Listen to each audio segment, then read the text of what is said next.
हम कामनी जी प्रणाम कऽ रहल छी अहाँ सबके। जय मिथिला जय मैथिली। नचारी महेशवानी लऽ कऽ अयलहुँ हन अहाँ सब लेल। जरूर लाइक करब, उम्मीद यऽ से अहाँ सबके पसंद हैत। अरजी सेबी ककरा दै छी, घरेमे किछु नहि देखै छी यौ। अरजी सेब ककरा दै छी, घरेमे कुछ नहि देखै छी यौ। सदा शिव घरेमे कुछ नहि देखै छी यौ। अनेका घर में अन्न भरल अछि, अपना घर में भांग भरल अछि। अनेका घर में अन्न भरल अछि, अपना घर में भांग भरल अछि यौ। बाड़ी झाड़ी भांग तोड़ै छी, आँचल पर सुखबै छी यौ।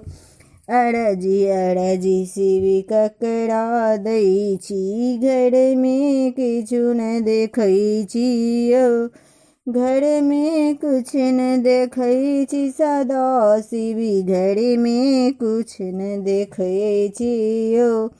बाड़ी झाड़ी भांग तोड़ै छी, आँचल पर सुखबै छी यौ। बाड़ी झाड़ी भांग तोड़ै छी, आँचल पर सुखबै छी यौ। बान्हल बसहा घास ने खाय, डोर धने चरबै छी यौ। बान्हल बसहा घास ने खाय, डोर धने चरबै छी यौ। अरजी शिव ककरा दै छी, घर में किछु न देखै छी यौ। घर में कुछ न देखै छी, सदा शिव घर में कुछ न देखै छी यौ। कार्तिक गणपति दुईटा बालक, तेकरो कियन देखै छी यौ। कार्तिक गणपति दुईटा बालक, तेकरो कियन देखै छी यौ।